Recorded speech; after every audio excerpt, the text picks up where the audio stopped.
When Kate Middleton appeared as a guest on the famous talk show Evening with Sterling, she was responding to host Marcus Sterling's mocking questions with a gracious smile. However, Marcus's disrespectful joke about her cancer battle completely changed the expression on Kate's face. At that moment, in front of millions of viewers, a princess's true power emerged, and Marcus Sterling received the biggest lesson of his life. At the BBC studios in Westminster, the heart of London, preparations for the Evening with Sterling program were in full swing. Marcus Sterling was one of the most controversial hosts in British television. With his sharp tongue, provocative questions, and reputation for cornering his guests, he had kept his program at the top of prime time for 15 years. This evening was different. Kate Middleton's decision to appear on his program had both excited and worried Marcus. Because royal family members usually don't participate in such programs, especially not one where Marcus deliberately asked uncomfortable questions. Producer Lisa Crawford was pacing nervously in the studio. "Marcus, tonight needs to be different," she said with a worried voice. "Kate Middleton isn't an ordinary guest. This is her first major television interview after her cancer battle. You need to be careful." Marcus laughed while sitting in the makeup chair. "Lisa, you know me. I'm always careful. I just ask the right questions." The gleam in his eyes showed he wasn't entirely innocent. "This is going to be an interview that goes down in television history." Kate Middleton's emotions were mixed as she left the palace. The decision to participate in this program had been sudden. Her desire to connect more closely with the public and share her experiences during her cancer battle had brought her here. However, she was also considering the warning she had received about Marcus Sterling's style. "Are you ready?" William asked, squeezing his wife's hand. Kate smiled. "I've never been more ready in my life. It's time to tell my real story." There was determination in her voice, but also natural anxiety about the unknown.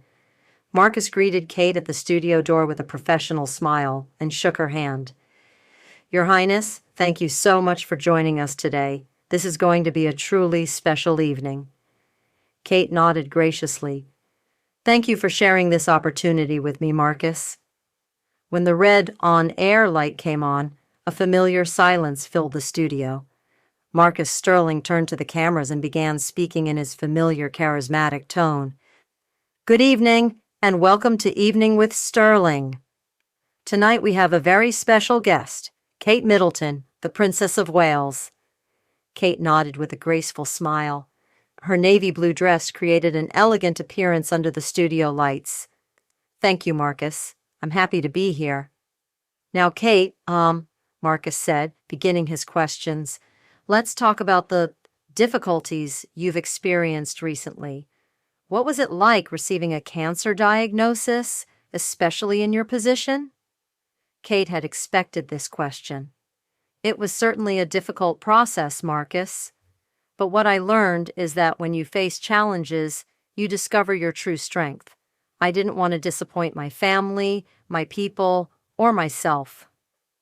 Marcus leaned forward slightly. "But some people think you, how should I put it, dramatize this situation a bit too much. There are those who see it as a kind of sympathy-gaining tactic for the royal family." While Kate's smile faded, a moment of tension appeared in her eyes. However, she kept her voice calm. "Marcus, cancer affects every person. Whether I'm a princess or a mother, everyone is equal in the face of this disease. I wasn't dramatizing anything, I was just living the truth." The atmosphere in the studio was beginning to change. Lisa Crawford was watching Marcus anxiously from the control room. This question had crossed the line, but worse was coming.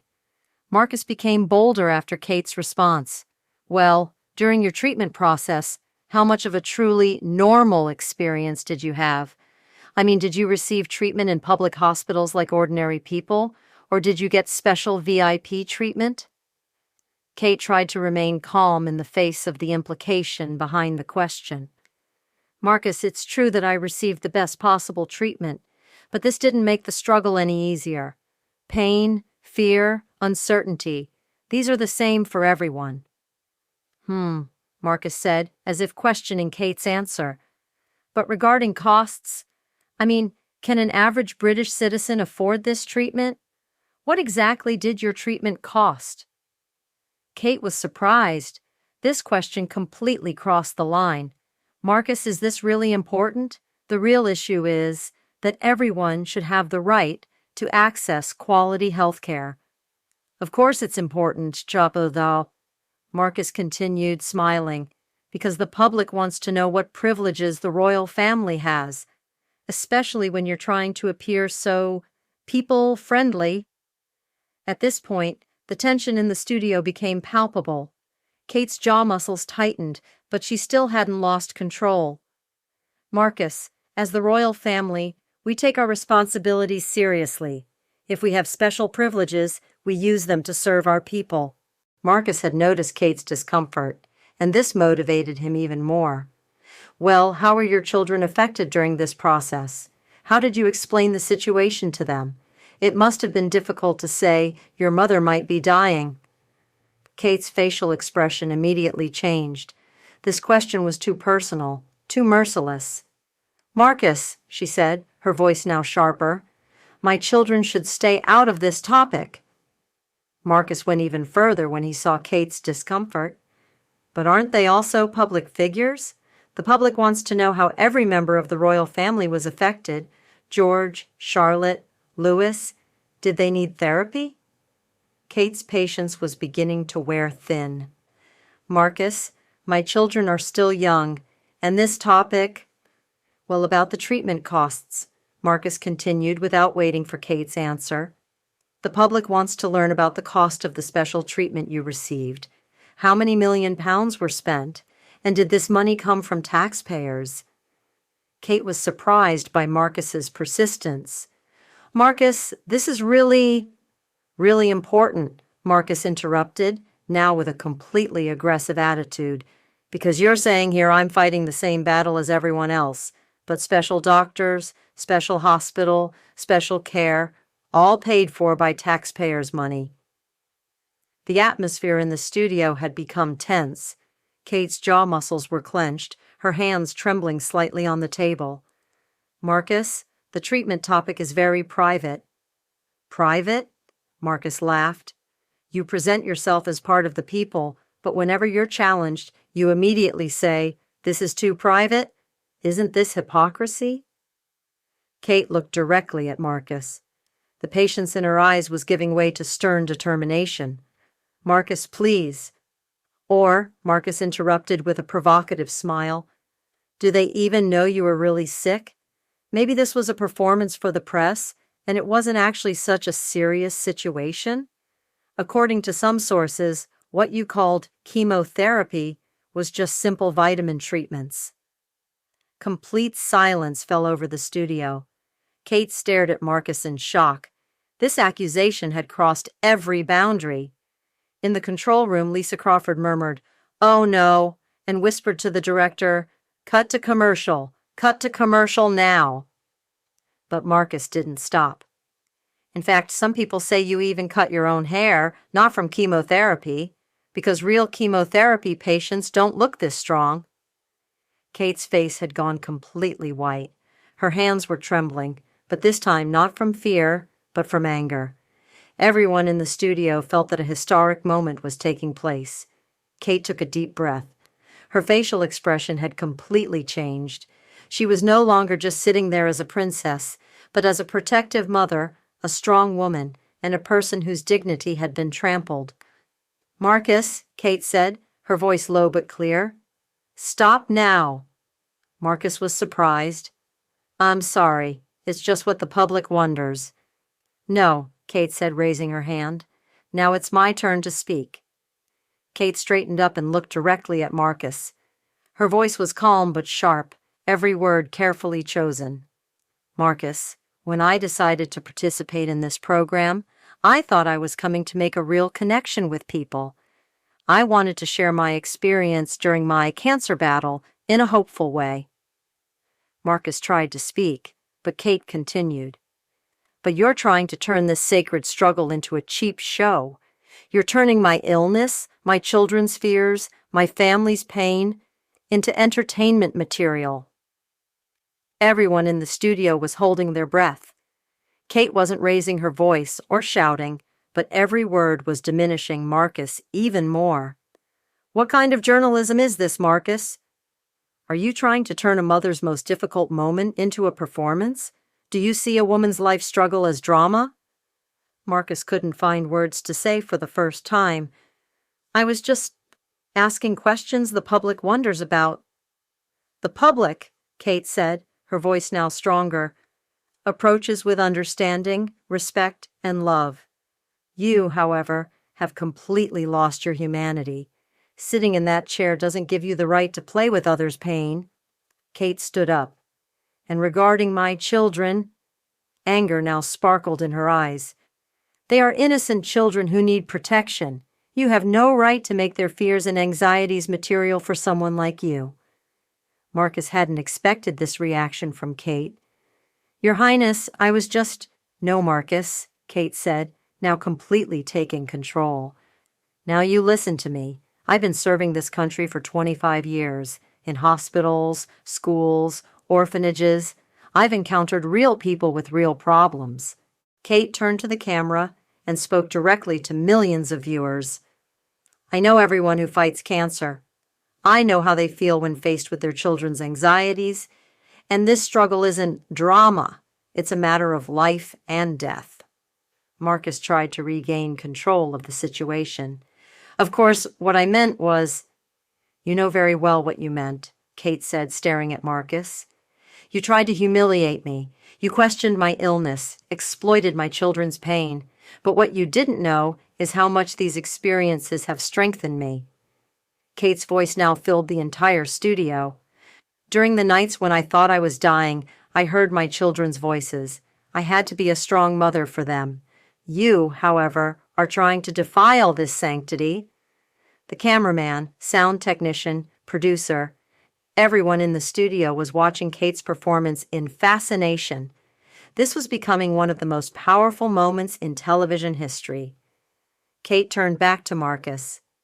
"Now I'm going to tell you something, Marcus. Real power doesn't come from putting others down.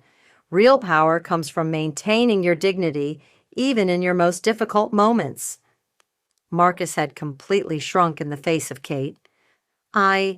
I'm sorry. What I meant was—" "What you meant is very clear," Kate said, "but that's exactly why you'll remain just a host.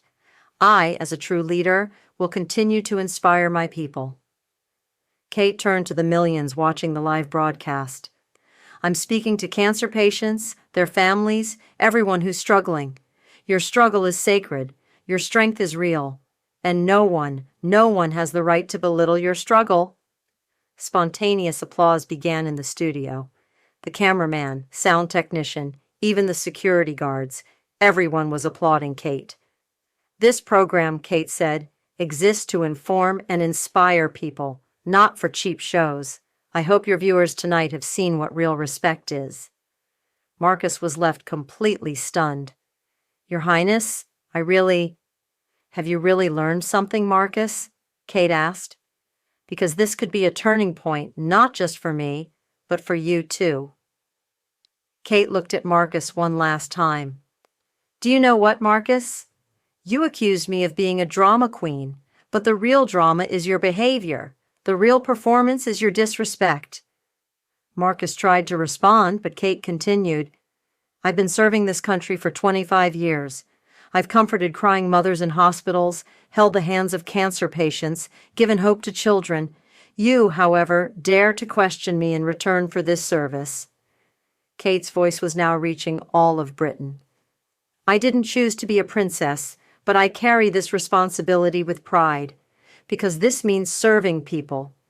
You, however, have sat here to question this service."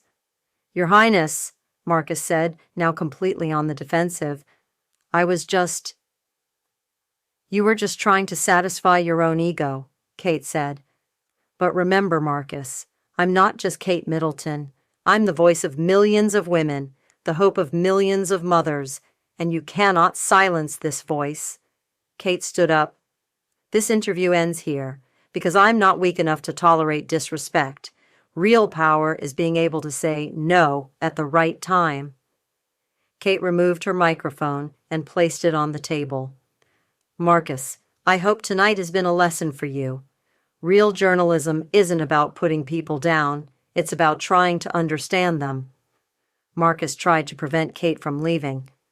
"Your Highness, please," before finishing the program. "The program is already finished, Cahal," Kate said, "just like your dignity." As Kate left the studio, the entire crew was standing and applauding. This wasn't just a princess's exit, but a leader's victory. She stopped at the door and looked at Marcus one last time. "Marcus, when you're truly sick one day, when you need someone, I hope you have someone like me in front of you. Because you don't deserve this compassion, but every human being deserves basic respect." As Kate left the studio, she left behind a shocked Marcus, an applauding crew, and millions of viewers who had witnessed one of the most powerful moments in television history. After the program ended, social media exploded. Kate Middleton, real princess, respect and dignity hashtags trended worldwide. People were applauding Kate's graceful power, respectful stance, and strong leadership. Marcus Sterling was never the same after that night. Viewership numbers dropped, sponsor support decreased. Most importantly, he lost his credibility. Kate, however, emerged even stronger from this incident. She had shown what true leadership was, how to deal with difficulties, and how to maintain dignity. This story wasn't just a television program. This was the moment when a woman's power, a leader's dignity, and true character emerged. That night, Kate Middleton had given an unforgettable lesson not just to Marcus Sterling, but to the entire world. True power comes with grace and respect.